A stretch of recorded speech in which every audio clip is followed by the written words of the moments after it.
on this one, I want to talk about how to input an intake form, and that is for starting the development of an RFP or an event.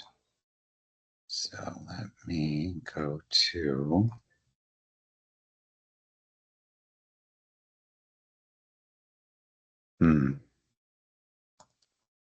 well, I lost it. Hold on a second.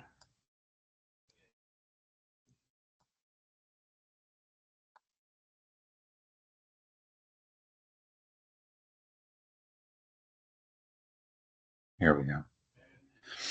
All right. So when we go to an intake form, when we're starting an event, we get a request for proposal.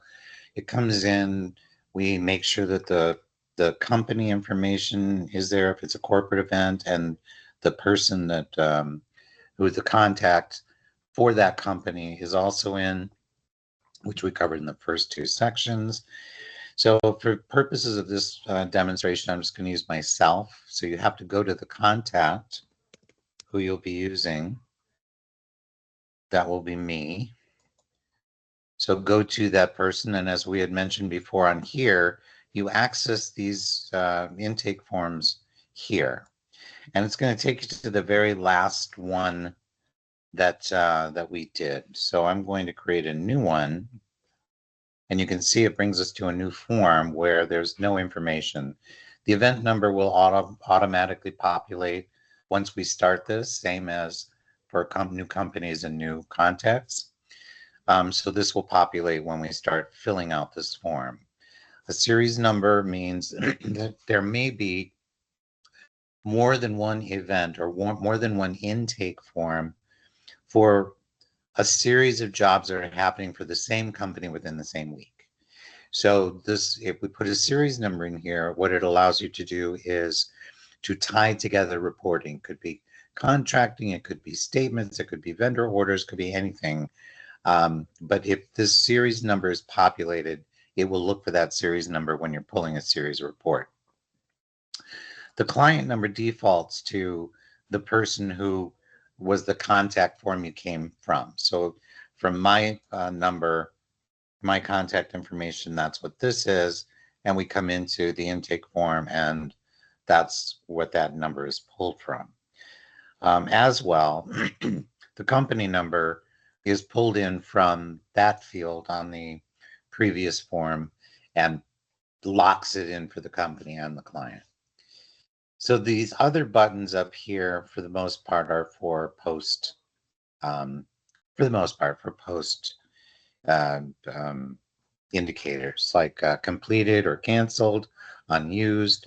Unused is used when there's more than one event that more than one intake we've done for one project.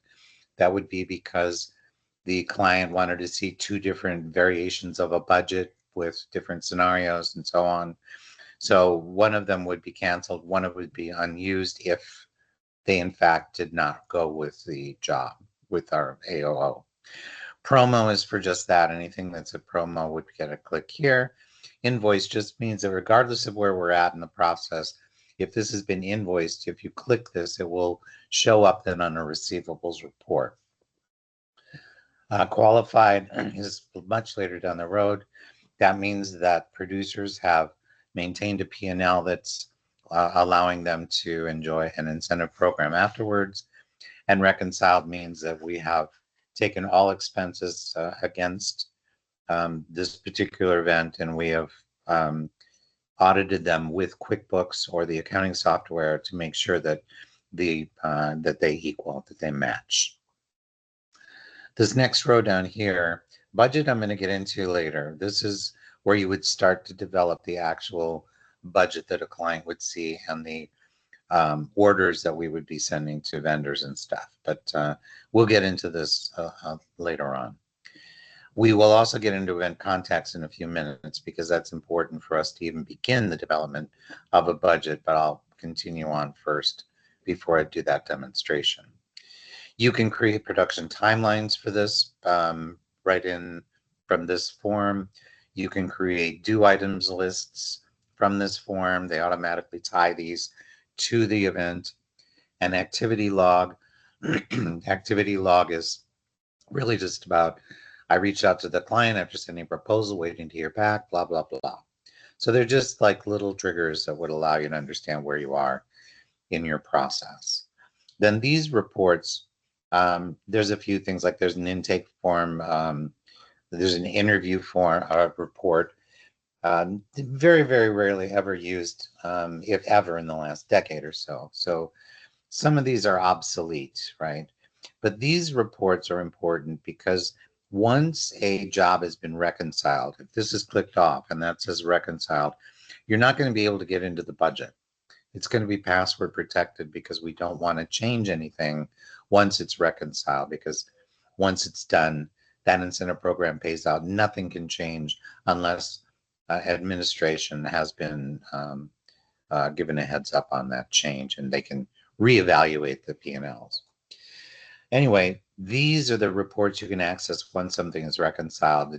They're flat reports. You can't change anything. They're just, you can go in and view all reports, the same as you'll be able to review reports from this series of forms that are on the budget level. Moving on. So for purposes of today, I'll just make myself the salesperson. I'll make Michaela the producer. I will make Eric the production manager. The designer in this one will be Jaka, and the floral design and production person will be Anil. Now, this is important because on the incentive programs, it's going to look at who is going to be awarded an incentive based on what team has been put together for this particular job. So again, very important that this is well thought out and thorough. Again, the asterisk, the same as on the contact and company forms. Anything with an asterisk here means that it's going to end up on a report somewhere. So pay attention to how you're formatting all these things.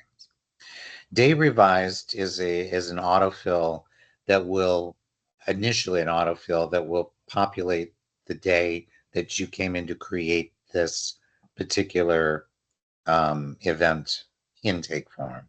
You can see that we went from a new to a 3869 here, auto-populated as well. This is something we'll want to change, this date revised, whenever we're sending out another proposal or another contract, because this date ends up on the front end of the proposal or the contract, and a lot of the language in the contract will refer to this date as an expiration point, a point from which an expiration can be determined. A type of event, there's a number of these, and these were all set up because there were different pricing structures for each one of these categories. So we'll just say that this is a retail one-off. There are 4 distinctions here. Definite means that we received a contract or we have money in, acknowledging that we can go into production with certain things. Tentative means that it's a very strong probability that this event is going to happen, but that's not signed contract and we don't have money yet, but it's very strong. Duplicate is more when you're doing a multiple number of intake forms for one event, because that client again wants to see different styles, they want a different price structure, so on and so forth. So the one of the ones that you're duplicating will be listed as a tentative or a development from the start, or the rest all are going to be duplicates so that they don't appear on sales reporting and projections. So duplicates are for exactly what that means, duplicated intake forms, so we don't end up having redundancy in the sales reports. And then development means that it's just pie in the sky. We don't know what's going to happen, probably won't happen, but you know, there's been an inquiry, and so we've got this in, but we don't have high hopes. So for purposes of here, I'm just going to put in tentative. Then level, in production, process, and pending. In production means that we have that contract, it's all signed off, they're ready to go, we've got a deposit in, and everything is in production and it can roll. In process means that even if something is listed as definite and it's in process, it indicates to the production team that they probably need to check before they start spending money on certain line items. Because in the event world, things change so quickly that if it's not listed as definite and in production, and it's definite and in process, that is an indicator that this is not all a done deal yet. And pending just means we're just waiting for the client to give us more information before we can even start a budget. So in this case, we're just going to put in process because at some point soon we will be going into the budgets and I'll be detailing how to build and structure those. Now there's this question mark here. This explains all the things I just went through with those particular items. So read through this, you can understand what the explanations are, hopefully a little bit more clarification if I haven't been clear here. The next little column over, budget considerations. So projected revenue, and this is used quite often. So let's say the client had told the salesperson they have $50,000 to spend. Great. So we're going to put that in so that the producer knows what they're shooting for when they're building this budget. Potential ad means they say, yeah, we have $50,000, but we really have another 10K that we can put toward entertainment. So we can put that in there.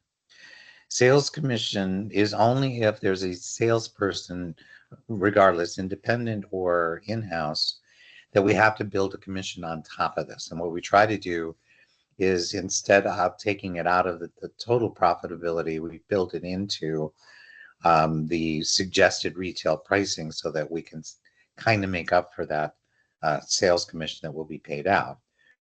Second scenario on that one is working with a third party, meaning like a destination management services. Sometimes they want to just give our proposal to their client as if we're partners. We have to build in a 10% commission on certain line items. So we build that in for them. So we would put in 10% here if it were that case scenario. But this is, again, a very, very rarely used aspect in our model. And then per diem allowance is just that. If there's a city like Las Vegas and the per diem is, say, $80 a day per person per person for meals, then we would put that in here for per diem allowance. And then override budget. This particular little checkbox is if the producer is starting to build out a budget, they have $50,000 to spend, but their budget's already blowing past $100,000. This allows the sales projection reporting to capture only the $50,000 in what we're expecting in terms of future revenue. So this holds that number until both the salesperson and the producer are comfortable and confident that whatever the budget is what they're going to spend. Then they would just uncheck that. So then those sales reports will then update to show the actual budget amounts that are being projected. The button over here in a copy of this event, this is for events that are already done and everything. You're coming in, you're going to do a very similar event for the following year. You don't want to have to build it from scratch. You're going to come in and just copy this event. It will take about 90% of the data that's been entered into between the intake form and the budget, and it will copy that into a brand new event so you don't have to spend that much time reimagining the wheel. Then below this, we have the event-specific information. So this would be, I'm going to put in Mark's. Sorry, my typing's terrible.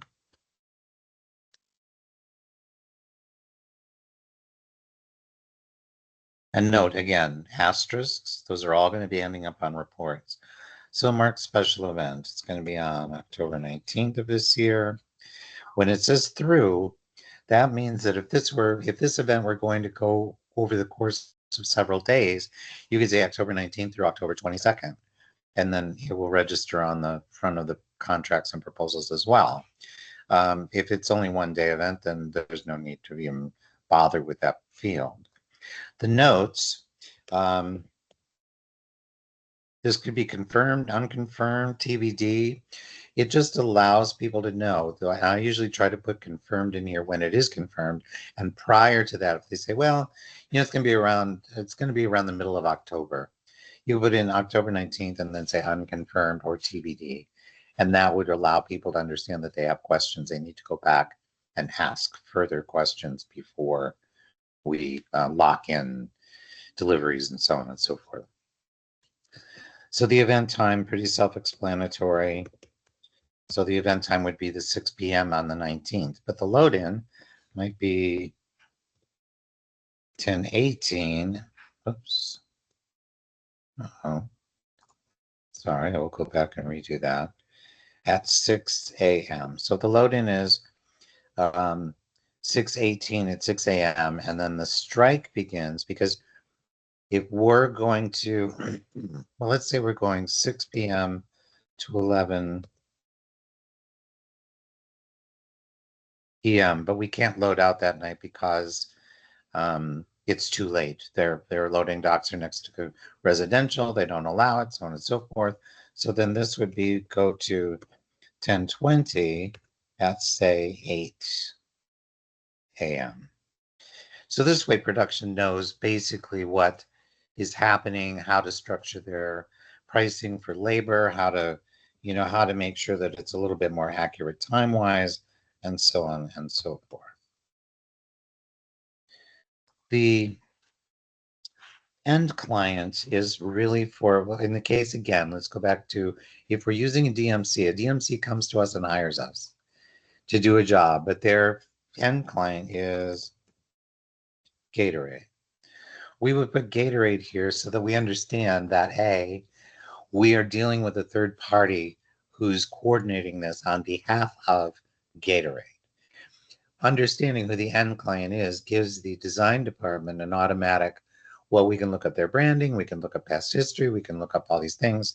So having an end client name also present on proposals is important because that way we can keep cohesion for that company's branding and messaging and so on and so forth. It's just helpful. Let's say it's based on 200 guests. The 200 portion here is just a number field. We can look up in the future about, well, we did an event and I think we're looking at somewhere in 500 people. So you're going to be able to search later on for any numbers between the 400 and 600 people, and it'll pull up anything in that realm. So this is for that. But if you're doing an event that doesn't really have anything to do with the number of people or the number of something, then you can leave these two fields blank. They're not necessary. The specific location, I'm going to get into when I start talking about event context, because I'm going to show you how to put event context and what the significance is of that. But then this particular field will populate the venue that you're at. But then let's say you're on the Great Lawn, then you would populate that here and say, well, we're doing this on the Great Lawn at wherever it is at the Ritz-Carlton.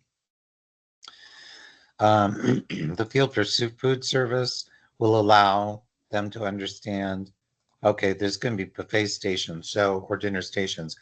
So I'm going to have to come up with some decor to go around those stations and so on and so forth, as opposed to a sit-down dinner where you don't have those considerations. Again, it's a way for the salesperson to point out what the design group is going to have to come up with. So let's say this is a birthday and the theme is American Idol. So all of these things will give somebody an idea about what they need to do to build a budget, to build a story, to tell the story about what it is that this event means to our client. Now, before we start this part of it, you have to fill in two fields under event contacts. So we refresh this and we go to event contacts. And so it's going to be me who's doing the billing. So I type my name in and then I look for myself. That's me. And I'm going to give myself, because I'm the client in this case, a number 1. Now, we've already determined that this locks me into this intake form and the company. But this is different. This is billing. And there are times when there's a third party billing entity or a third party authorized to sign contracts that has nothing to do with our contact with this particular event. So in that case scenario, it would be a different person than the person who's listed on the front of here with these attachments. I hope that makes sense, but if it doesn't, let me know, and I'll be happy to clarify further. So on this one, so we said the Ritz-Carlton. Well, we don't know who anybody at the Ritz-Carlton is, but we do know we have the Ritz-Carlton as a company here. So now I just need to go down through and say, well, let's see. It's in the Ritz-Carlton Miami, and then there's the contact person that we have there listed already. And so there we go. Now, only one billing and one location for any event. There cannot be more than one. You'll start duplicating records and it won't make any sense on the proposal. So keep in mind, you have one billing entity per intake form and you have one location per intake form.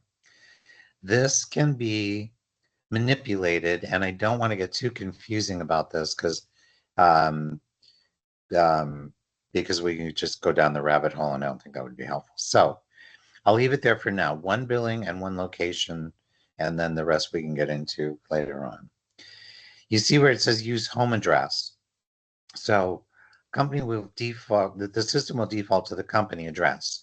So if Mark Sheldon has this, or this is the company, it's going to default to all billing is going to go to AO events. That's the most important distinction in terms of where that's going to go. So the system's looking for this information because I didn't check that off.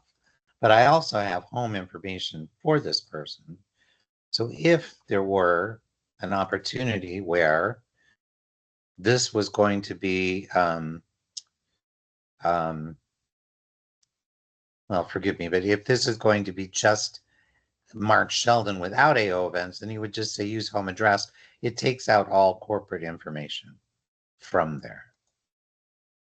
So you need this in order to start to develop a budget, because if it's not there, your front page of your budget is not going to have anything populated with contract responsibilities or location responsibilities. So I'm not going to get any deeper into the weeds on all of this stuff, but what I'll say is that when we do get into the further developments, I think we might be coming back to show you references on how you can manipulate this system to create a very wide variety of types of budgets. And we'll get into that much, much more then. All right. Thank you so much.